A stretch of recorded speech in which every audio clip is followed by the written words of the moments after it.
So as you can see, everyone, Rohan is here with us and he wrote the exam pretty recently. You can see the dates also. You can see 17th December is when he got his score, and this his overall score is 99. And everybody who thinks about the mystery section, DI is the mystery section. Here's the 99th percentile in this section because everybody should understand that this section is not difficult and it is absolutely doable. And also, you remember the sections that are traditionally there, even if you get more score on them, because they are comparing it with the old score reports of many years versus this, because there is no comparison possible. So even at 85 score, this is 99th percentile. Even at 88 score, this is 95. The reason for this is that Quant has always been there on the GMAT, and data insights is not something that has been there. So slightly low score here is also giving a 99th percentile. And Rohan, just 1 second, I'll pin you and then stop this share. Please start your camera again. I'll just stop this share. Hi, Rohan. Finally, we get to see each Yeah, other here. Yeah. yeah. Hi, Rohan, Sam. I do not know much about your journey, sorry. So I'd like to know what the journey has been and how did you decide to write the Focus Edition? And did you expect that you will get an equivalent of 770 score? Because if you add 55 marks to this, it's your 770 score. So just take us through the journey first of all. Did Right. Focus Edition really, was it on your mind always, or did you shift in between, please? I shifted to it actually. I'll start Mhm. from before top 1%. So I actually decided to pursue MBA last year, I think in April of 2022, right? Mhm. And I started my GMAT prep with some other test prep company, and Mm. I was thinking ki, like something must be I must be Mhm. really bad at verbal, especially at RC. Uh, so I couldn't really crack RC. Like it was the weakest section for me at that time. Mhm. And then I also had questions about why MBA.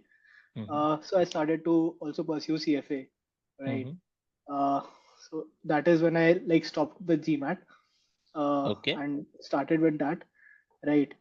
And sometime in May of this year, after a couple of other things as well, there was a job search in between, Mhm. uh, right?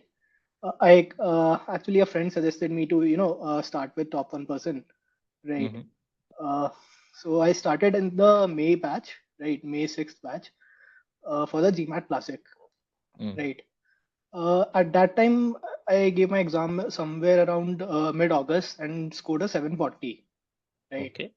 Uh, but given my profile, I was, very, very worried. Like 740 will be a borderline cut Mm. for me, right? Okay. Like there were some question marks in my profile, so I was Mhm. considering key I should definitely get a 99th percentile. 97th might just Yeah, it might uh, not have been enough in some cases right, earlier, especially considering scholarships. So yeah, right. right. And I looked up my ESR report to decide like for the further steps, right? And there I recognized that RC was good, CR was also good, but SC was a weak section at that Mm. time, right? And so I decided to sort of give another try with Focus Edition Mhm. sometime later, right? Right.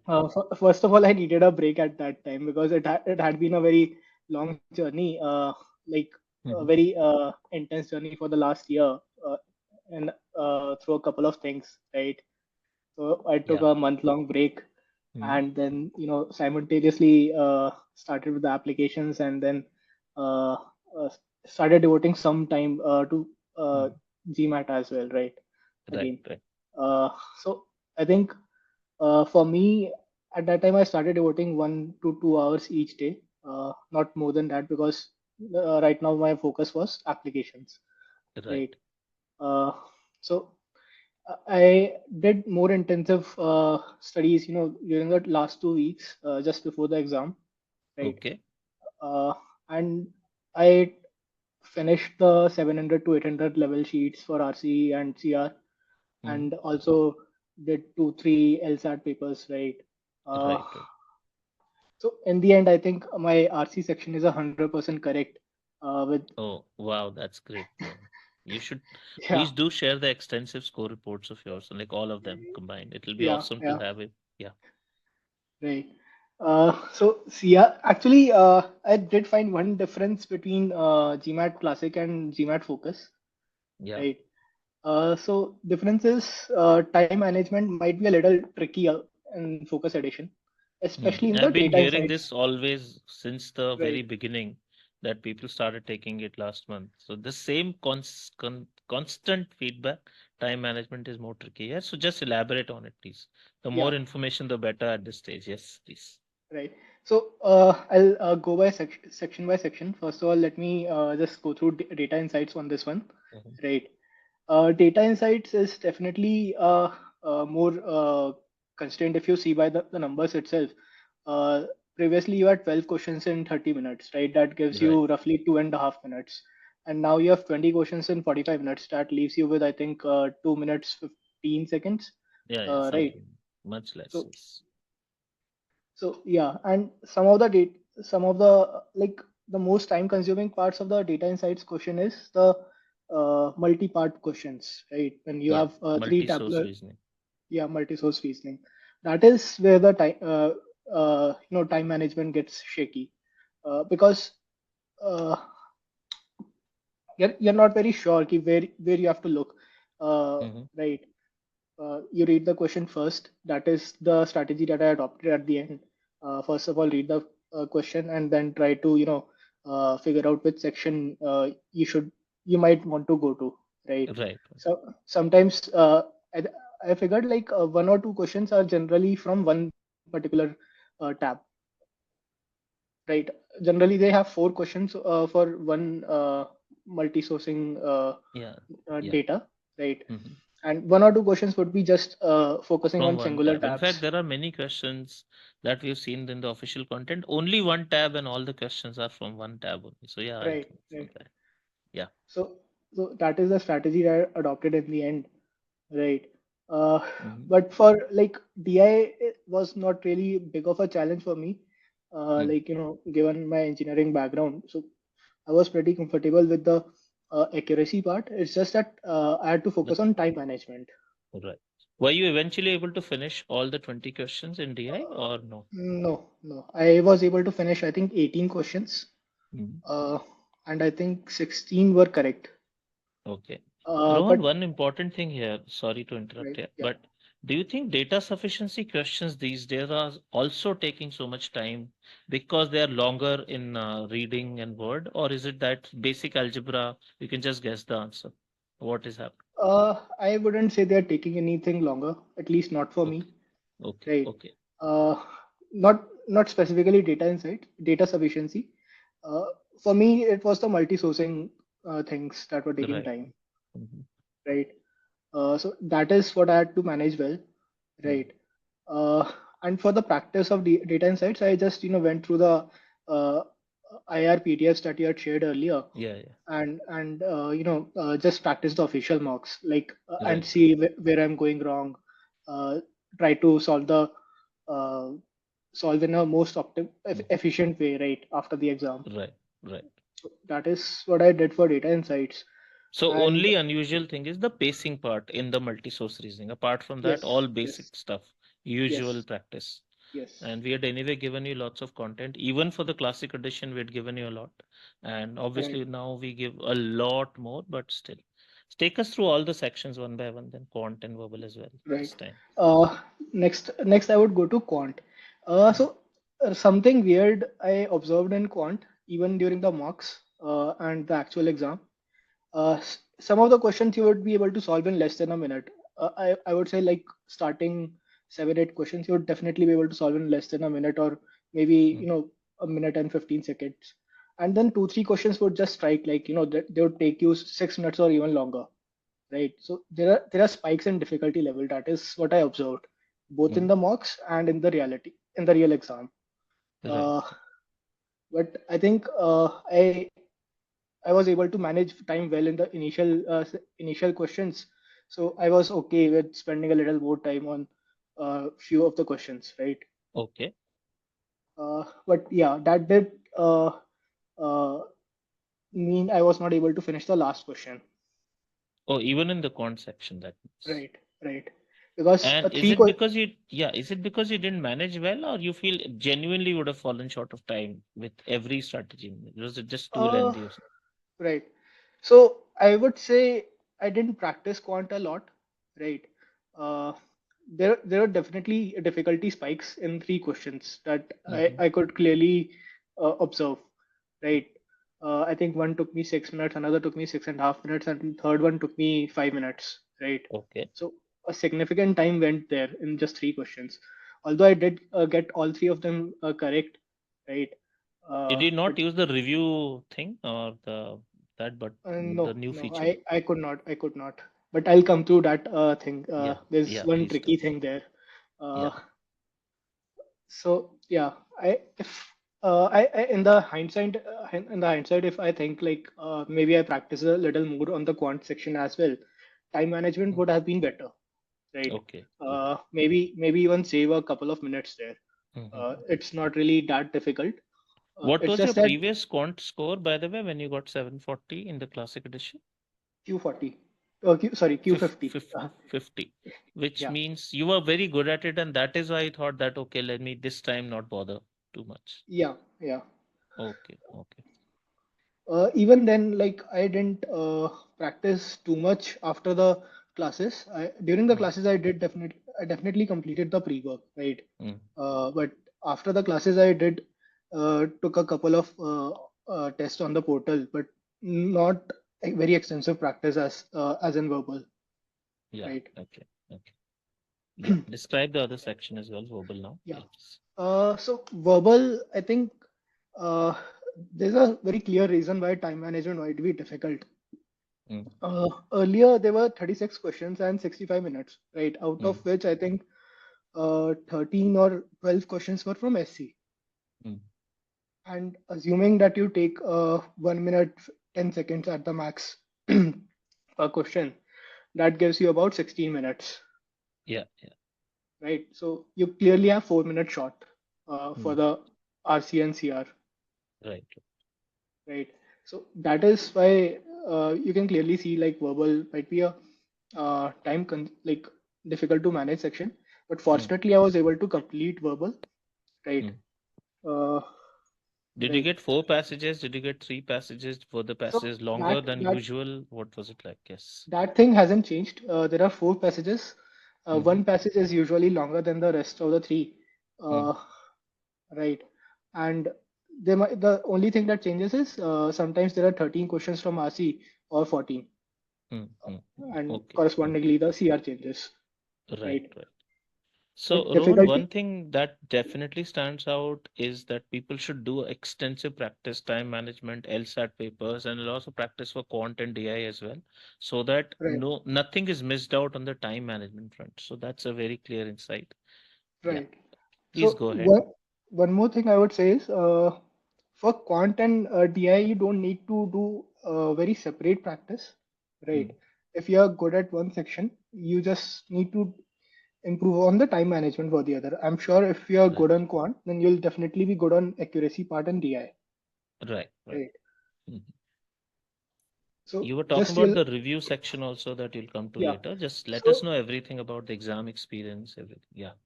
So difficulty wise, verbal or quant were both. Verbal was similar. Like for quant, I just told you like there are some spikes in the uh, uh, difficulty level. In 2 3 questions, you'll definitely see a spike, but otherwise difficulty level is same as before, right? Uh, and same goes for verbal. There is no spike as such. Okay. Neither in DI there is no spike as such that I observed, right? Uh, and coming to the final thing, so in the classic edition, what I would do is when I'm at the last question, I would just select any random option Mm, before even reading the question, just to ensure that okay. I don't get the penalty, Yeah, yeah. right? But in one of the mocks, I think the mock that I gave the night before the exam, I observed that I had selected the option and did not click the submit button. Mm, I got a penalty on that. oh, yeah. So it's important to submit if you're running short on time, you Mm. have to submit and then go on to the review and edit option, Okay. Okay. right? So did you use that option? You were saying something Uh, tricky there so or yeah, something? yeah, this is what the tricky part was. Like you have to use that review and edit option at the last question. It's important. Oh, okay. Okay. You're saying something there. Okay. I understood now. Okay.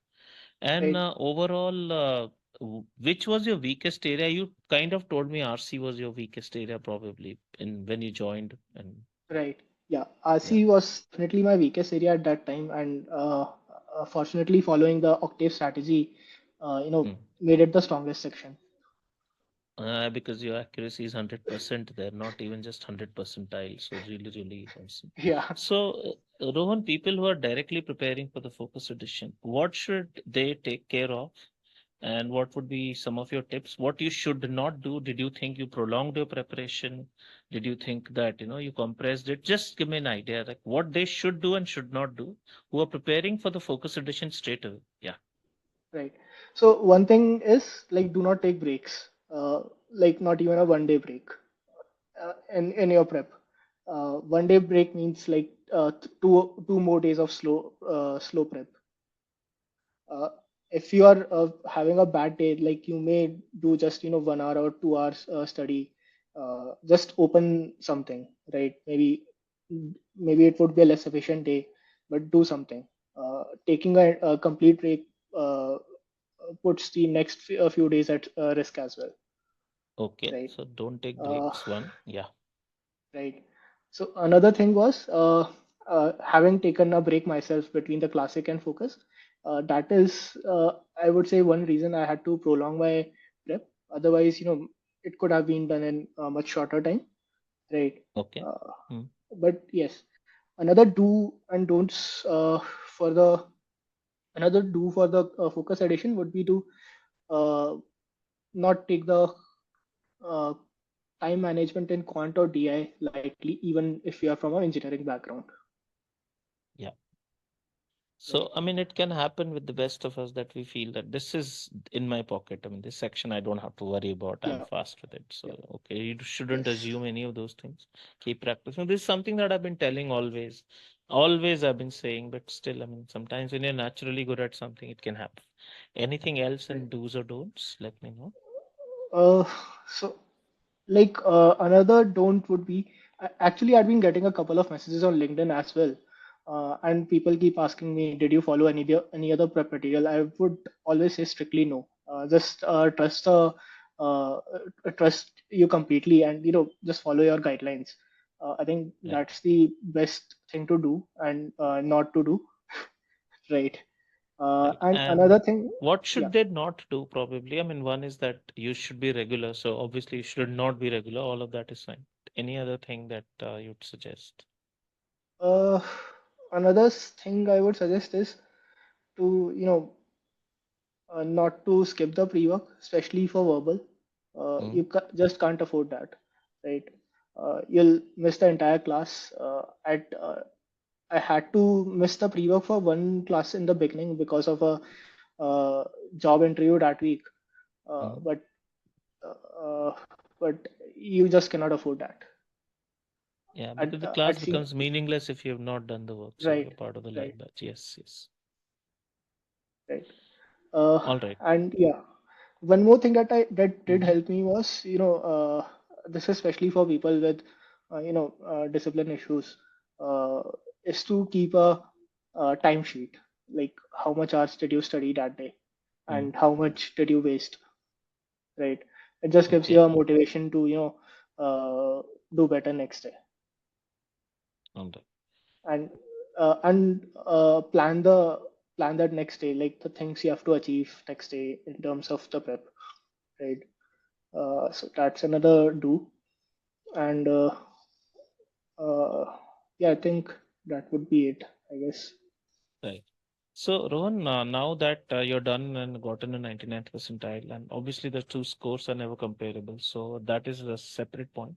Are Yeah. you done doing your applications? Are you still doing the essays, or no, what is it? Did you apply in I, round one also to some schools, no, or are you applying exclusively in round two? applying exclusively in round two only. So currently in the process. Okay. Uh, so yeah, Yeah.